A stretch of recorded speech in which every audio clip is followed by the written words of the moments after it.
que dizer ao seu filho quando ele ou quando ela não te pergunta de onde é que veio? Em um mundo onde a informação é tão mais acessível, será que a gente já pode aposentar a tal da cegonha? Pois é, Renato, e a modernidade que trouxe aí novas configurações de famílias diferentes daquelas que muitos pais conheceram em casa e muito diferente da que muitos de nós aprenderam também.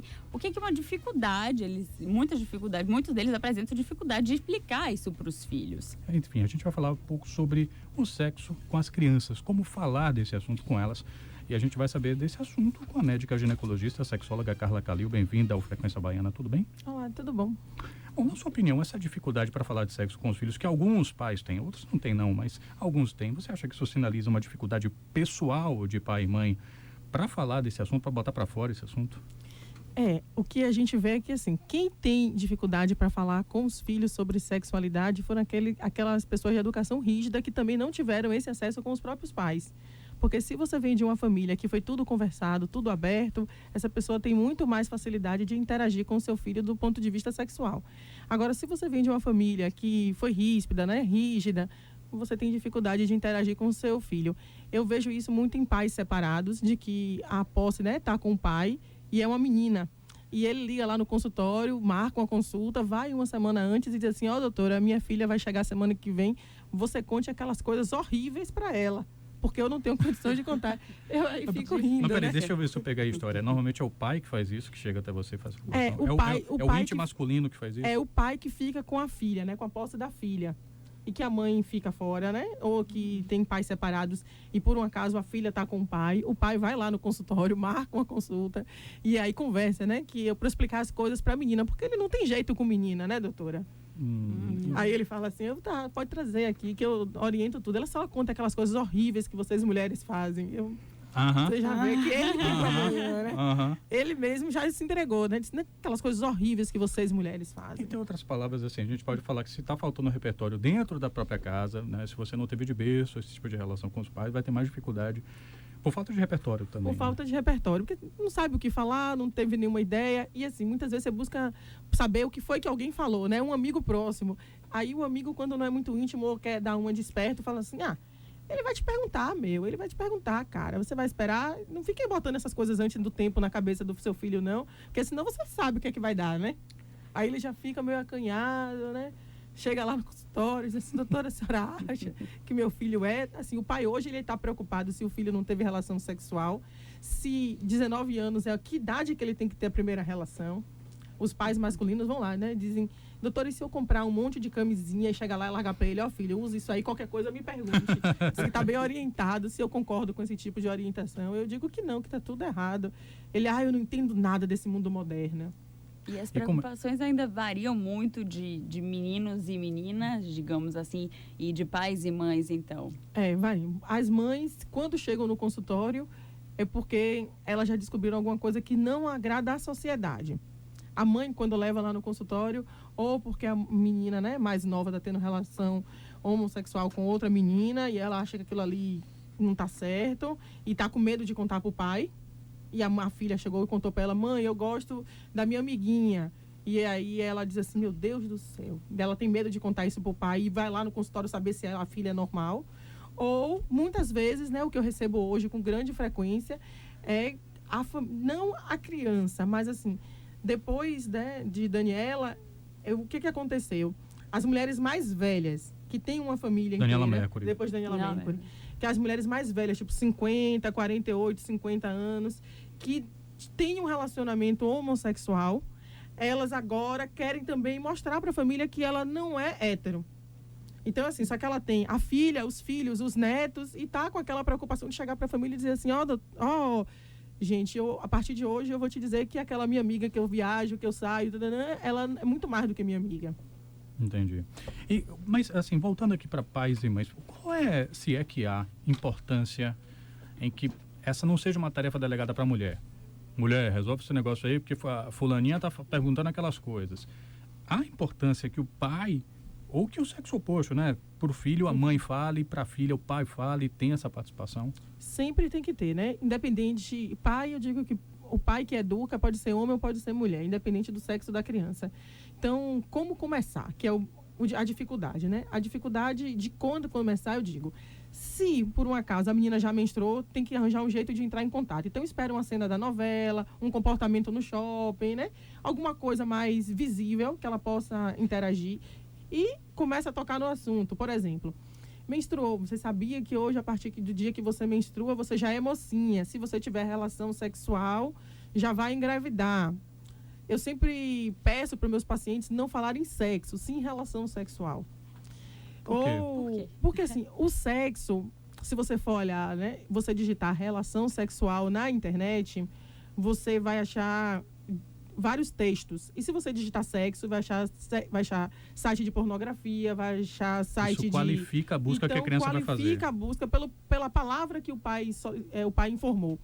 Então, eu sempre peço para buscar o termo relação sexual, ou se não, relação amorosa, afetiva, íntima, nunca sexo propriamente dito. E muito menos outras palavras mais chulas, né? Quer dizer, é não tapar o sol com a peneira. Eu vou falar e a criança vai googlear isso aqui. A criança vai procurar, porque hoje a internet está aberta para todo mundo, ela vai procurar isso daí desesperadamente.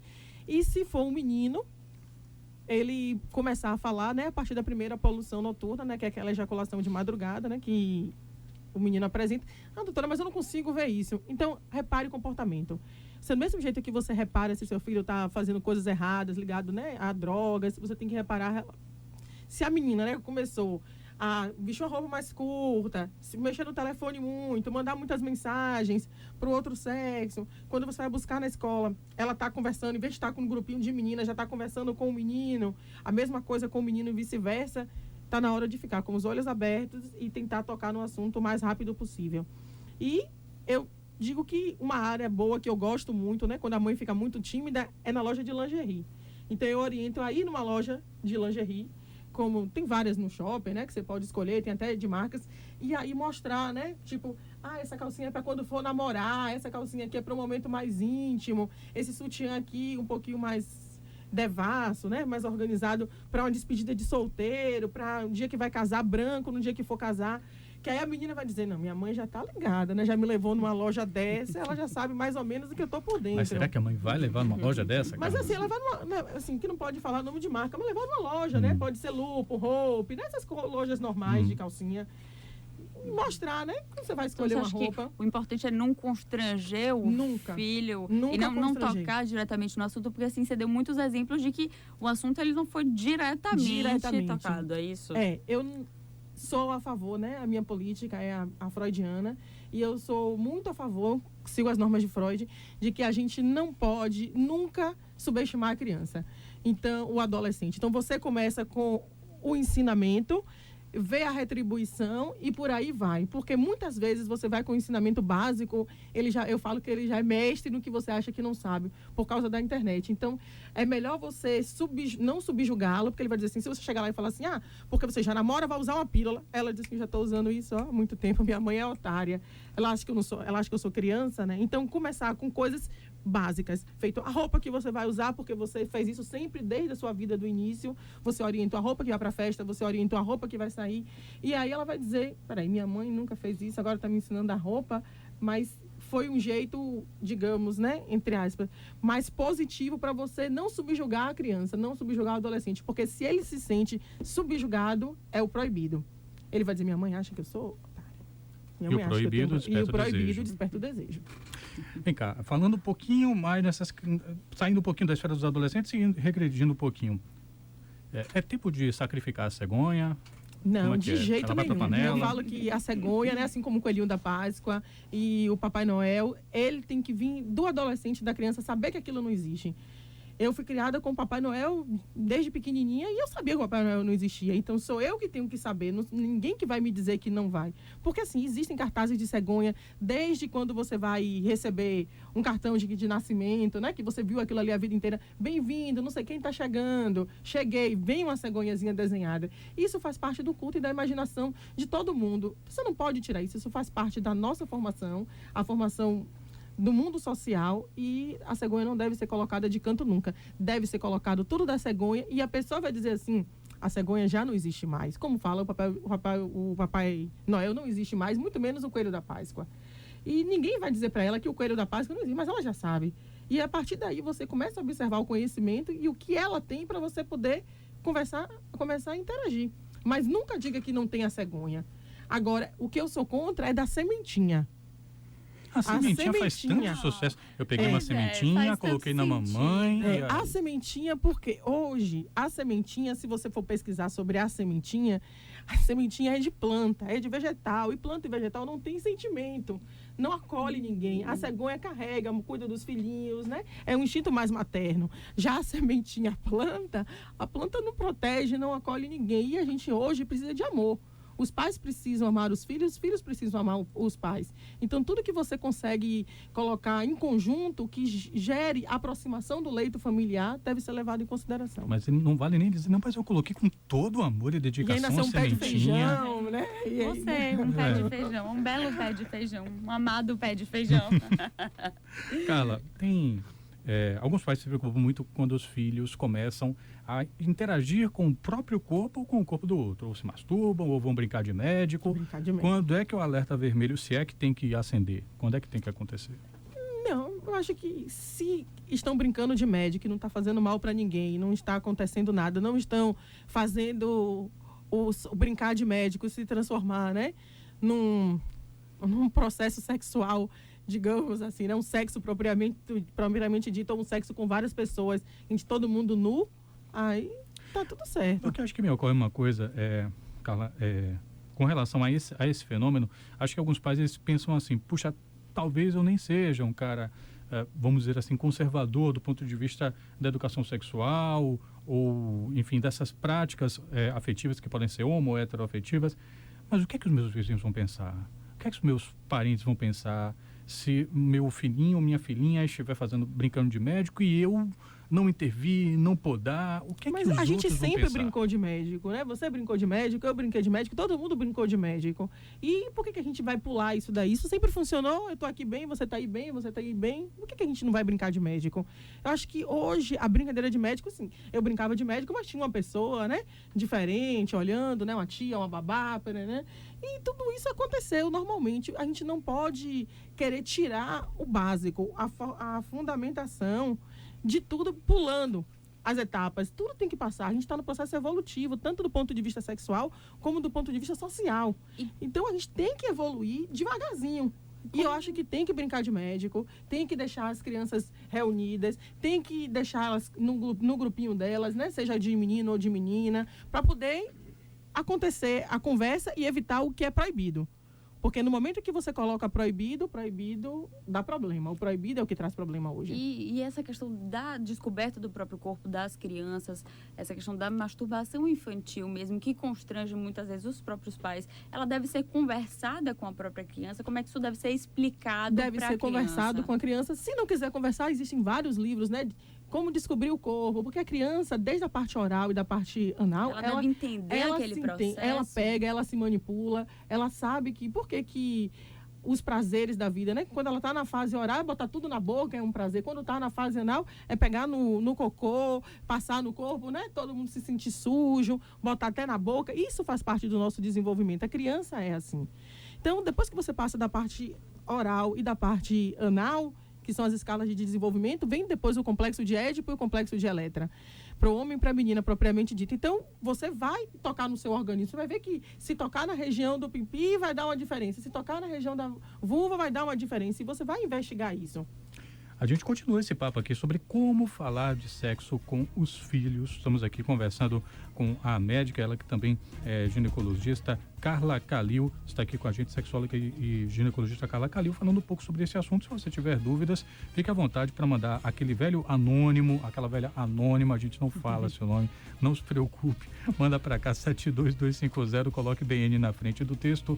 E o jornalista e diretor de redação da revista Carta Capital, Mino Carta, está em Salvador para lançar o romance O Brasil. O livro propõe uma devassa da história e do jornalismo através da ficção, com memórias do próprio Mino Carta e fatos narrados a partir da morte de Getúlio Vargas. Em conversa com a Band News FM, o autor falou um pouco do que ele entende sobre a atuação da imprensa naquele período. O jornalismo praticado nessa época, vou lhe dizer, até por parte de alguns, foi marcado por grande dignidade, às vezes por extrema coragem. por alguns, a maioria não, não é? Se você pensa quem realmente foi censurado naquele período, você vai achar muito poucos órgãos de imprensa. O Jornal do Brasil nunca foi censurado, o Globo nem se fale, era fechadíssimo com a ditadura. Folha nunca foi censurada, emprestava veículos para a Alban, para a turma dos torturadores, para capturar pessoas que mereciam ser submetidas à tortura. Esse é o jornalismo brasileiro. Agora, eu naquele período, realmente cheguei a ter grandes esperanças, exatamente porque entendia que quando aquele período terminasse, e isso haveria de acontecer mais cedo ou mais tarde, o Brasil encontraria seu caminho e seria o que merece ser. Eu vou dizer que continuo cada vez mais decepcionado, né? Pois é, o romance O Brasil. Hoje estamos falando sobre como falar de sexo com os filhos, coisa mais fácil do mundo. Em nosso estúdio a gente fala com a sexóloga Carla Calil. Carla, lembra daquela história aqui no bloco anterior? A gente estava falando sobre sementinha não pode, a cegonha pode. Bom, tem um ouvinte aqui que eu acho que ele é do partido da semente, tá? Ele comentou aqui, ó, final de telefone 3156, tá comentando, ó, lembrar, doutora Carla, que a palavra semente deriva do latim semen, que também é semente do homem, que é, desculpa ouvinte, mas é que tem um errinho de configuração, mas eu suponho que é isso, que é plantada dentro da mulher. É um argumento contrário. Como é que você avalia? Na verdade, assim, se a gente for levar em consideração, né, as origens, não sei se você sabe, mas assim, antigamente, na época, né, das grandes lutas da Grécia, né, antiga, o homem que era o grande, por exemplo, Aquiles, né, que todo mundo conhece, que tem até um filme, na véspera de uma grande jornada, de uma grande luta, né, ele tinha que ser penetrado por vários homens para poder colocar a seiva do poder, que era o esperma, para poder ficar bem forte, para poder lutar e ser o cara mais forte possível. Então, essas coisas assim, de origem das palavras, né, origem das coisas, não estão muito bem adequadas no termo de hoje. E hoje a gente tem que procurar sentimento. A palavra de hoje, o que gera e que mostra, né, que você consegue levar a humanidade para frente, a sociedade, é sentimento.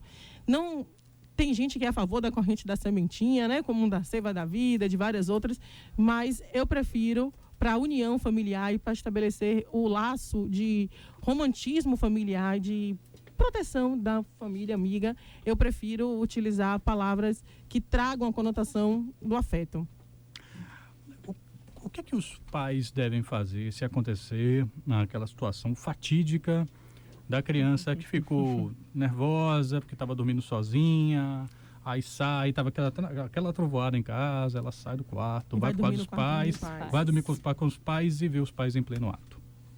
Isso daí é comum, mas se acontecer, eu acho que não deve parar para mostrar que isso daí não é errado. É certo, né? A gente tem. E deve só dizer, procurar, né, um jeito, não assim, para continuar e deixar o cara lá assistindo, né? Fecha a porta e depois a gente conversa. Porque é um momento íntimo, mas assim, parar e aí depois, na mesma hora, acabou tudo, acabou o clima, acabou tudo. Eu sei que não vai ter mais clima, mas não deixa a criança perceber que não vai ter mais clima. Então tem que ser uma coisa direcionada, assim. Direcionada. Se você não teve a cabeça, né? A ocupação, para trancar a porta, fazer as coisas. Veste a cara de pau, para e fala, filho, tá com dificuldade para dormir? Exatamente, né? Não vai ser por aí. E já que você, né, não fez as coisas certas, agora também você não pode culpar quem não teve culpa, né? Uhum. Os pais devem intervir. A gente tem hoje configurações familiares são muito diferentes, né? A gente está encaminhando para isso. Eu acho que a gente pode utilizar a expressão cada vez mais nesse caso, sem muitos pudores. E de ter numa escola crianças que têm educação sexual diferente, né, para cada família e tal. Como é que o pai e a mãe devem lidar quando encontrarem uma criança, o filho, a filha, dizendo, olha, mas peraí, eu tenho um coleguinha que tem 2 pais, por que você é com minha mãe e não com outro pai? Por que você, mãe, está com meu pai e não com uma outra mãe? Como é que os pais devem lidar com isso? Você acha que eles devem esperar ter o contato com isso na escola, por exemplo, ou isso já deve ser explicado em casa? Por exemplo, aqui é um pai e uma mãe, mas pode ser que um coleguinha seu, em algum momento, tenha 2 mães ou 2 pais. Eu acho que se a orientação vier de casa, vai ser melhor para a criança, porque a gente tem que passar a orientação certa. Então, a gente não sabe no dia, né, que, por exemplo, o professor pode ter tido um dia diferente, ele pode vir de um processo de separação e ele querer colocar, né, os inconvenientes de uma relação, digamos que não deu certo, e a criança consiga sentir. Então, se você tem uma família estabilizada, procure sempre passar o que é mais normal. E a confiança tem que sempre vir de casa. Então, em casa tem que ter a informação correta. Então, procure dizer, ó, você vai ter, se tiver uma coleguinha, né? Ah, mas minha mãe, não sei quemzinha, a mãe é separada. O que a senhora acha? Não, a família não deu certo, o pai dela procurou necessidade de se sentir feliz com outra mãe, assim como a mãe dela logo vai achar um outro pai, um outro marido, e vão formar famílias diferentes, vão ter outros filhos e constituir outros laços afetivos, né? Outra relação. Então, eu sou muito a favor de que a orientação sempre venha de casa. Mas, porque a gente não sabe quem é que vai estar do outro lado, apesar de ser um educador, né, um profissional, ele pode não estar no dia dele e falar assim, porque quando no relacionamento não dá certo, você tem que procurar uma outra pessoa. E essa agressividade nesse momento pode não cair bem para a criança. Eu tenho uma última pergunta a fazer, Carla.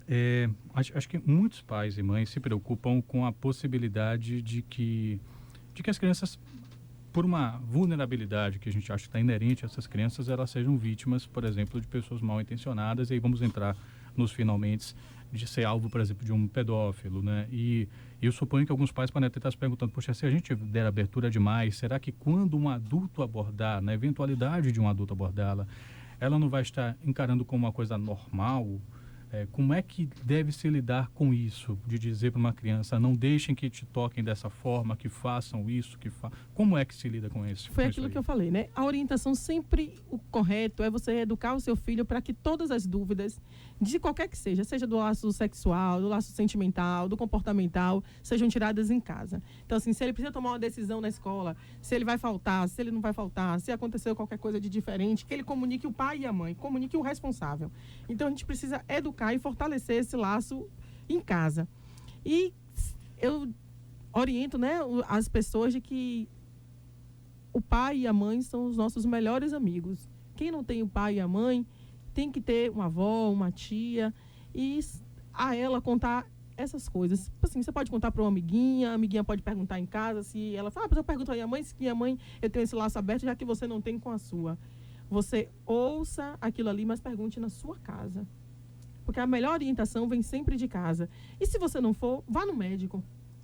Procure um médico. Se você diz assim, minha mãe, eu preciso ir no médico, porque hoje eu tenho pacientes, né, de 9 anos que falam assim, eu não vou conversar isso com a senhora, não, porque a senhora tem problema, mas eu quero ir no médico. Então, pode levar no pediatra, né, no ginecologista, no urologista. E hoje, a função do médico também pode ser de orientador. E não deixe... Se você achar que alguém está conversando demais com o seu filho, nesse mundo de hoje, você pegou por mais de 2 vezes, né, alguém que conversa demais com o seu filho, que você não conhece, procure investigar. Porque a gente está no mundo problemático, né? As pessoas hoje aproveitam daqueles que são incapazes, né? As crianças são incapazes. E a gente não pode deixar nada de mal acontecer. Então, o protecionismo está de pé pela sociedade que a gente está, que cada vez que passa é mais... Eu digo, né... Eu nem gosto de dizer o que a sociedade hoje está virando, né? A gente vê filho que bate mãe, mãe que bate filho, e destrói um e pega os animais, né? A sociedade hoje está sem limites. Então, o limite tem que vir de casa.